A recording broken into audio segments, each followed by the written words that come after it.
tonsils. The student should be able to describe the different types of the tonsils, and the student should be able to differentiate between the tonsils. The student should be able to describe the epithelium covering and the parenchyma of the tonsils. Before we start the topic, what actually tonsils are and what function they are important, what function they are performing, we should have this idea. Tonsils are part of the lymphoid system. Tonsils are part of the lymphoid organs. These are important lymphoid organs which are performing function in helping our immune systems. Now we have three types of tonsils. The first type is lingual tonsils, which are present in the tongue. The second type are palatine tonsils, and the third are the pharyngeal tonsils, which are also called as adenoids. All these tonsils are performing important immune function by filtration of the lymph as well as filtration of the bacteria and the foreign particles which enter our body through the oral cavity. So how the structure of tonsils is formed? The definition is that these are masses of lymphoid tissue. The tonsils are masses of lymphoid tissue which belong to the malt. What is malt? Malt is mucosa associated lymphoid tissue. Now, in the human body, lymphoid tissue is present in the mucosa of the GIT system as well as mucosa of the respiratory system and mucosa of the urogenital system. This collection of lymphoid tissue in the mucosa is called as malt. So tonsils belong to malt. What actually tonsils are or how their structure is formed, they are actually masses of lymphoid tissue. They have two important characteristic features. The first, they are partially encapsulated. Only the deeper surface of the tonsils is covered by a layer of capsule. The second important feature is that their free surfaces are covered by mucosal epithelium. So if I ask you what is the definition of tonsil or how you can describe the tonsil, the definition will be tonsils are masses of lymphoid tissue which are partially encapsulated and their free surfaces are covered by mucosal epithelium. The tonsils are located in the mucosa of the oropharynx. As you can see in this picture, that tonsils are present in the region of oropharynx. Now these tonsils are arranged in the form of a ring, and this ring is called as Waldeyer's ring. This ring is called as Waldeyer's ring. Inferiorly, we have the lingual tonsils. On both the sides, we have palatine tonsils, and on superiorly, we have adenoids, which are also called as pharyngeal tonsils. Tonsils have no afferent lymphatics. Remember lymph node. Lymph node have afferent lymphatics. Tonsils do not have sinuses. Now remember spleen. Spleen has sinuses. The tonsils drain into the efferent lymph vessels. There are three types of tonsils: palatine tonsils, lingual tonsils, and the pharyngeal tonsils. The first and the most important, the palatine tonsils. Palatine tonsils are ovoid masses of lymphoid tissue which are located in the lateral wall of the oropharynx. They are present in the lateral wall of the oropharynx, as you can see in the image. How the structure of tonsils is made, we discussed in the first slide that tonsils are masses of lymphoid tissue partially covered by a capsule and the free surface covered by epithelium. So we have to remember 3 points. The first is the parenchyma, how the parenchyma is formed, what is in the parenchyma. The second important thing, what type of epithelium is covering the tonsillar free surface. And the third, presence of a capsule. Okay.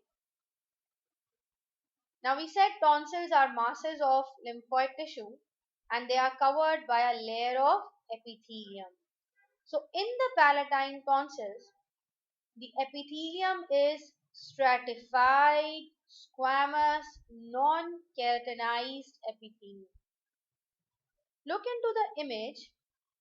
This layer is the epithelium and this epithelium is stratified, squamous, non-keratinized epithelium, which is covering the free surface of the palatine tonsil. When you look carefully under the microscope, the surface epithelium dips into the underlying lymphoid tissue to form deep invaginations, and these deep invaginations are called as tonsillar crypts. These invaginations of the surface epithelium are called as tonsillar crypts. The crypts contain exfoliated epithelial cells, they contain dead leukocytes and bacteria and the food debris. The tonsillar crypts are very deep and the food material and bacteria get deposited over here, and there is no mechanism to clean the tonsillar crypts. Hence, when any bacteria enters over here and it gets accumulated, the tonsils get infected. The condition is called as tonsillitis. The second feature, the parenchyma. Parenchyma of the palatine tonsil consists of deep accumulation or dense accumulation of the lymphoid follicles. Now look into the figure that just below the stratified squamous epithelium, you can find the parenchyma, and the parenchyma is mainly composed of dense accumulation of lymphoid follicle. Now what is lymphoid follicle? It is actually an aggregate of B cells,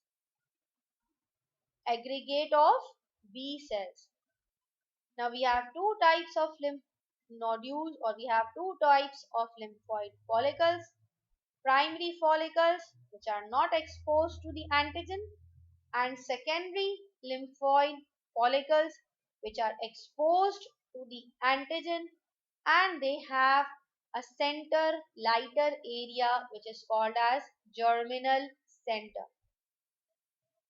In the palatine tonsil, most of the lymphoid follicles are secondary lymphoid follicles which have germinal centers.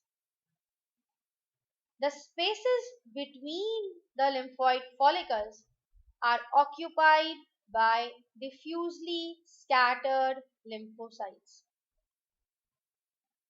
The last but not the least, there is a band of dense connective tissue which is forming an incomplete capsule of the tonsils.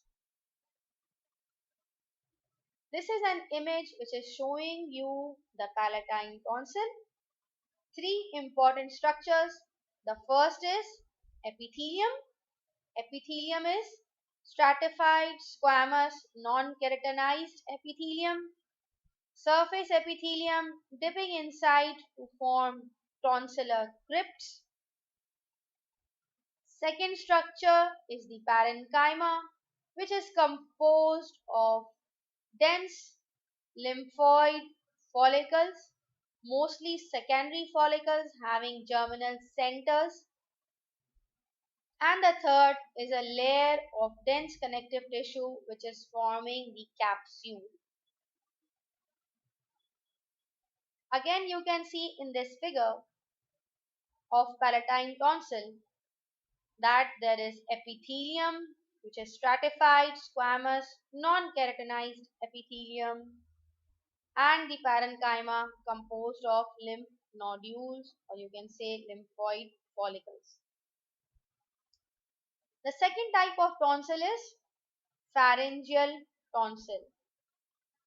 The pharyngeal tonsil is again accumulation of lymphoid tissue, and it is located in the posterior superior wall of the nasopharynx.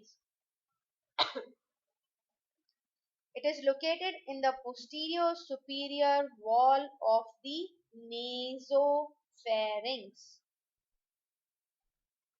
It is composed of three important structures: epithelium covering the free surface, parenchyma, and an incomplete capsule. The epithelium of the pharyngeal tonsil is pseudostratified columnar ciliated epithelium. This epithelium is present in the nasal cavity as well as it is present in the nasopharynx. You can see in the figure that the epithelium is pseudostratified columnar ciliated epithelium. The parenchyma is made up of diffuse mass of lymphoid tissue with many lymphatic nodules. Now, pharyngeal tonsils have no crypts. The crypts were present in the palatine tonsils. The epithelium of the pharyngeal tonsils shows longitudinal folds which are called as pleats. This is a figure of pharyngeal tonsil in which you can find the epithelium, the parenchyma, and the capsule. Epithelium is pseudo-stratified columnar ciliated epithelium. The parenchyma is composed of dense mass of lymphoid tissue having lymphoid nodules. There are no crypts while the epithelium is folded to form pleats. The third type of tonsils are called as lingual tonsils. The word lingual means tongue. The lingual tonsils are spherical aggregation of lymphoid tissue present on the posterior one-third of the tongue. Now this is the tongue, and on the posterior one-third of tongue you can see spherical aggregates of lymphatic tissue which is called as lingual tonsils. The lingual tonsils Their structure again has three features: epithelium, parenchyma, and a connective tissue capsule. The epithelium of the lingual tonsil is stratified squamous epithelium. Stratified squamous epithelium, and it has many crypts. It has many crypts. The parenchyma is composed of diffuse lymphatic tissue with lymphatic nodules. It has a very thin capsule which is separating the tonsil from the underlying structures. Now, one important thing is present over here, that the mucosal glands of the tongue frequently open in the crypts of the lingual tonsils. The mucosal glands of the tongue drain their secretion into the crypts of the lingual tonsil. By this, the crypts are washed away. Any food material which is collected is washed away by the help of the secretion produced by these mucous glands. So the lingual tonsils are affected very leastly. They get infection very leastly, very unlikely for them to get infected because of this mechanism. This is an image which is showing you the three different types of tonsils.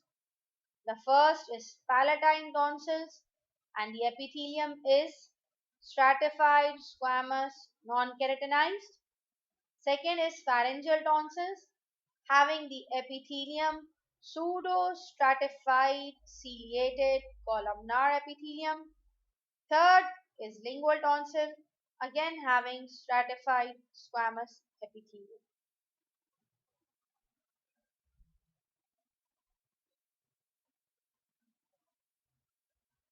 Okay, tonsillitis is a condition when the palatine tonsils get inflamed. The condition is called as palatine tonsillitis, or you can say simply tonsillitis. There is second clinical condition which is called as adenoids. It is the hypertrophy or inflammation and infection of the pharyngeal tonsil leading to the nasal obstruction. There are 3 points to remember. The, there are 3 points to remember. For palatine tonsil, the epithelium is stratified, squamous, non-keratinized with deep crypts. The second, pharyngeal tonsils, their lining is pseudo-stratified, ciliated, columnar epithelium, and there are no crypts. The third, lingual tonsils, which are lined by stratified, squamous, non-keratinized epithelium with crypts. But before I say thank you, I should tell you that a tonsil is a mass of lymphoid tissue which is having an incomplete capsule and is covered by an epithelium. The parenchyma is composed of densely packed lymphoid tissue containing lymphoid follicles.